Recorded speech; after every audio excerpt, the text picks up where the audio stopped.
पार्वती जी की एकदम नींद खुली। हाँ अपन कहाँ थे, कहाँ थे? कथा तो समाप्ति हो गई, आप कह रहे हो कहाँ थे? मैंने तो केवल अभी कलयुग के बारे में कुछ सुना ही नहीं, कैसा होगा क्या होगा। तो फिर हुंकारा कौन दे रहा था? वो जो अंडा था, उस अंडे के अंदर से सुखदेव मुनि जी बाहर आ चुके थे और वो हुंकारा दे रहे थे।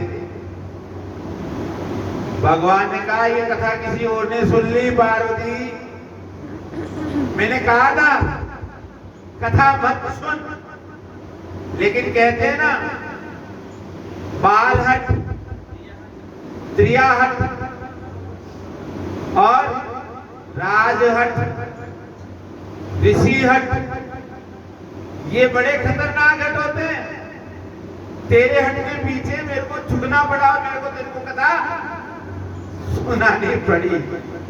और मैंने कहा नींद मत निकालना, फिर भी आपने नींद निकाली। अब ये कथा का आनंद कोई और ले गया। भगवान ने अपना त्रिशूल उठा लिया और आकाश गर्जना होने लगी, चिंगारियां उठने लगी, क्योंकि भगवान का अस्त्र जब बाहर आता है तो पृथ्वी तर्रायमान हो गई, हलचल होने लगी कि क्या होगा क्या होगा क्या होगा। त्रायमाम त्रायमाम त्रायमाम त्रायमाम, और भगवान ने अपना त्रिशूल छोड़ दिया। त्रिशूल सुखदेव मुनि जी के पीछे लग गया। सुखदेव जी उड़ना चालू कर दिया और इतना जोर से उड़ने लगा वो तोता, आकाश मार्ग में उसे बचाने वाला कोई नहीं था। इधर व्यास जी महाराज की पत्नी सुबह सुबह उठकर और अपने मुंह हाथ धोकर साफ कर कर गरारे कर रही थी। उसी समय सुखदेव जी महाराज को मुंह खुला दिखा और सीधे मां के गर्भ में जाकर छुप गए। अब वो त्रिशूल बार बार घूमे। व्यास जी को कुछ बताए कि क्या घटना हो, क्या हो गया, क्या हो गया, क्या हो रहा है। व्यास जी को कुछ पता नहीं, वो तो घटना घट गई और वो चक्र घूमने लग गया त्रिशूल। बच्चा 9 महीने में बाहर आ जाता है। पण व्यास जी के पुत्र 12 बाबे 1 बरस हो गया, 15 महीने हो गए, 18 महीने हो गए, 20 महीने हो गए और फिर भी वो बाहर 21 हो गए, 22 हो गए, 23 हो गए। पण वो तो नहीं है कि काल मारे को में मारे जा रहे, कैसे निकलूं। अच्छा जान सबको प्यारी है, किसको नहीं लगता। याद है, भूल गए 20-21 याद है, घरों में कैद हुए थे, क्या आया था? Corona virus. याद है? कैद हुए। आप जब कैद हो सकते हो तो फिर सुखदेव मुनि कहा जाएगा। जीना कौन नहीं चाहता है? मरना किसको चाहिए? कोटी से कोटी भी मरना नहीं चाहता। जो बीमार हो जाए वो भी चाहता है कि मेरा उपचार हो जाए, चाहे उम्र कितनी हो उसकी। पर वो जीना तो सुखदेव जी भी बाहर निकली। 24 महीने जब पूर्ण हुए तो सुखदेव जी ने जन्म लिया और जन्म लेते ही दौड़ना प्रारंभ कर दिया। आगे आगे सुखदेव जी महाराज, पीछे पीछे व्यास जी महाराज और उनके पीछे त्रिशूल। व्यास जी तो केवल अंतिम जीवन के अंतिम चरण में आकर मेरे पुत्र हुआ है। हे पुत्र, मुझे पितृ ऋण से दूर कर दे और अपना मुंह तो दिखा दे। कहां भाग रहा है, मेरे को मुंह तो दिखा दे। जब तक आपकी संतान नहीं होती है, चाहे लड़का हो चाहे लड़की, जब तक नहीं होती है तब तक आपके ऊपर एक ऋण रहता है। वो ऋण कौन सा है? पितृ ऋण। पितृ ऋण क्या होता है? आपकी जो बॉडी है, आपका जो शरीर है, इसका निर्माण आपके बुजुर्गों के अंश से होता है। 80% अंश आपके बुजुर्गों का होता है इसमें। तभी तो अपनी इस बॉडी का निर्माण होता है। जो ये बात मानने को स्वीकार नहीं है, वो अपना हाथ उठा दे। मैं आगे उसको स्पष्टीकरण देने के लिए तैयार बैठा हूं। जो ये कहते कि नहीं, बुजुर्गों का अंश मेरे शरीर में नहीं है, वो अपना हाथ उठा दे कि नहीं है। मैं स्पष्टीकरण दूंगा उसको। डीएनए टेस्ट हो ही नहीं सकता अगर आपके बुजुर्गों का अंश आपके शरीर में नहीं होता। मात पिता गुरु प्रभु चरणन में, मात पिता गुरु प्रभु चरणन में, चरण में बारंबार हम पर किया बड़ा उपकार, हम पर किया बड़ा उपकार। मात पिता गुरु प्रभु चरणन में, मात पिता गुरु प्रभु चरणन में, चरण में बारंबार हम पर किया बड़ा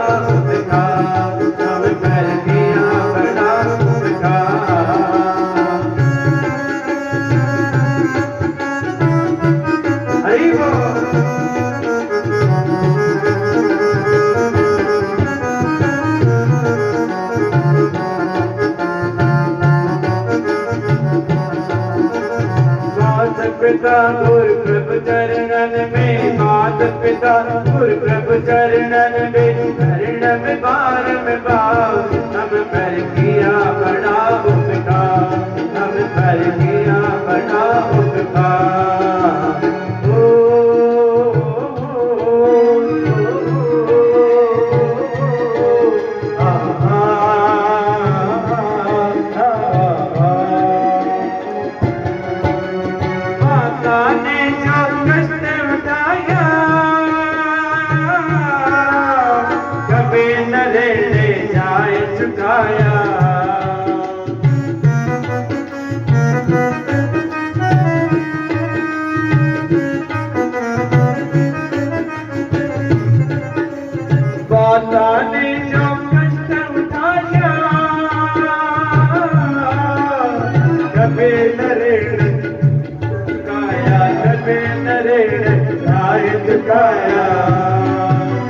उंगली पकड़ कर चलना सिखाया, उंगली पकड़ कर चलना सिखाया। ममता के देश तल छाया, ममता के देश तल छाया। पढ़ा लिखा गुणवान बनाकर, पढ़ा लिखा गुणवान बनाकर बना दिया हकदार, हम पर किया बड़ा उपकार, हम पर किया बड़ा उपकार। मात पिता गुरु प्रभु चरणन में, चरण में बारंबार हम पर किया बड़ा उपकार, हम पर किया बड़ा उपकार।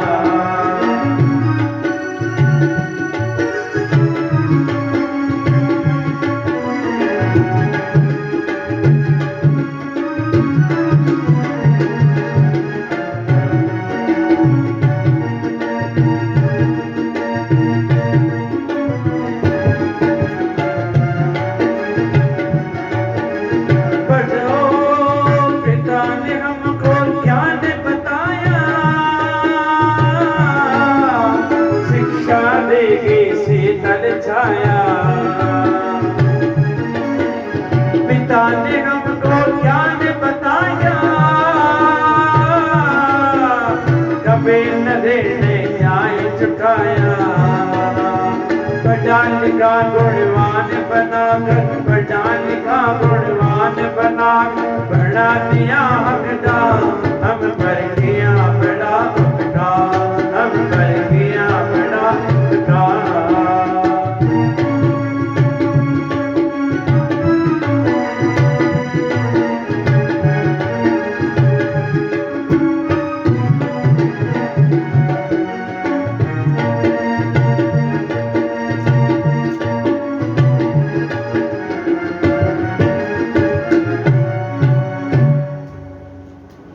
बोल सच्चिदानंद भगवान की जय हो, बोल बांके बिहारी लाल की जय हो। भगवान आगे आगे सुखदेव मुनि और पीछे पीछे व्यास जी महाराज दौड़ लगा रहे थे। कुछ दूर दौड़ने के बाद में आगे माताएं बहनें स्नान कर रही थी। बालक तो दौड़ता हुआ निकल गया, महाराज दौड़कर जाने लगे तो उनको रोक लिया। क्या कर रहे हैं मुनिवर? आगे माताएं नहा रही हैं, आप उनकी मर्यादा को तोड़ते हुए जा रहे हैं, आपको तनिक लाज नहीं आ रही है? क्योंकि वो बालक भी तो दौड़ता हुआ निकला, उसे कुछ नहीं पता, संसारिक माया मोह जाल कुछ नहीं पता। लेकिन महाराज आपको सब पता है, इसलिए आप थोड़ा मर्यादा को ध्यान में रखते हुए निकले। फिर भी महाराज दौड़ते हुए निकले, क्योंकि पुत्र मोह बड़ा कष्ट है। बच्ची का विवाह हो जाए और उसके संतान नहीं हो तो कष्ट, संतान हो जाए तो उसको पढ़ाने, उसको योग्य बनाने की चिंता, योग्य बन जाता है तो उसे विवाह की चिंता, नौकरी की चिंता, आगे क्या करेगा, कैसे चलेगा, सारी चिंता माता पिता को खाती रहती है। पुत्र का विवाह होने के बाद में पौत्र की चिंता, पौत्र का हो जाने के बाद में उसकी विद्या बुद्धि की चिंता, सारी चिंता चलती रहती है। तो व्यास जी कह रहे मेरे को मुंह तो दिखा दे और मुझे पितृ कर्ज से मुक्ति दिला दे। अब वो रुके कैसे? पीछे काल चल रहा था, पीछे तो त्रिशूल भी तो आ रहा था ना। व्यास जी ने पीछे मुड़ के नहीं देखा कि पीछे क्या आ रहा है, लेकिन सुखदेव जी को पता था कि मेरे पीछे क्या आ रहा है। पिता तो आ रहे हैं, लेकिन पिता के पीछे क्या आ रहा है वो पिता को पता नहीं है। व्यास जी के बार बार कहने पर सुखदेव जी ने कहा पीछे देखो, पीछे पीछे देखो, पीछे क्या है। तब व्यास जी ने धीरज धारण करके और पीछे मुड़कर देखा, क्योंकि पुत्र की आवाज कान में पड़ी तो कुछ धीरज धारण हुआ कि बोलता भी है, सुनता भी है, सब कुछ सही है। बड़ा कष्ट होता है जब पुत्र होने के बाद में बोलते सुनते नहीं। इस विडंबना से मैं साक्षात्कार, ये स्थान कथा का महत्व स्थान से होता है। लिखा है स्थानम प्रधानम न च बल प्रधानम जानेन्द्र नागेन्द्र त्वं प्रभावम। स्थान की महत्ता होती है, स्थान की प्रधानता होती है। आप कहाँ बैठे हो, कैसी जगह हो, ये सारी महत्ता आपके स्थान पे प्रदान करती है।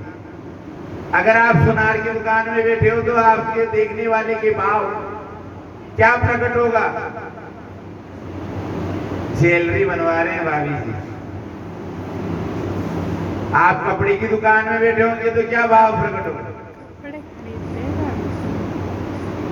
हैं बच्चों की खिलौने की किताबें वगैरह कहीं कुछ ले रहे हो तो क्या भाव प्रकट हो, और ऐसे ही मदिराशाला में खड़े हो तो,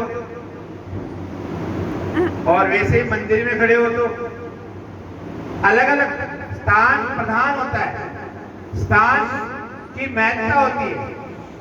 आप जहां कथा सुन रहे हो उस स्थान के बारे में आपको जानकारी भी तो होनी चाहिए। अभी मैंने नैमिषारण्य के बारे में सीधा बोल देता, मैं नैमिषारण्य नाम के अंदर शौनक ऋषि 88,000 मुनि एकत्रित हुए। अगर मैं आपको बताता नहीं कि उस नैमिषारण्य नाम क्यों पड़ा, नेमि सुदर्शन के अग्रभाग को कहा जाता है, सुदर्शन के द्वारा चुना गया इसलिए उसका प्रधान हुआ वो, तो आपको उसके बारे में बताया तो आपको पता पड़ा कि नेमि इसलिए पड़ा। तो इसीलिए आप जहां बैठे उस स्थान की जब तक आपके पास महिमा नहीं होगी तो उस स्थान के प्रति आपकी भाव कैसे जुड़ेगी या वहां आपकी श्रद्धा कैसे जुड़ेगी। इस स्थान से मेरा काफी लगाव है।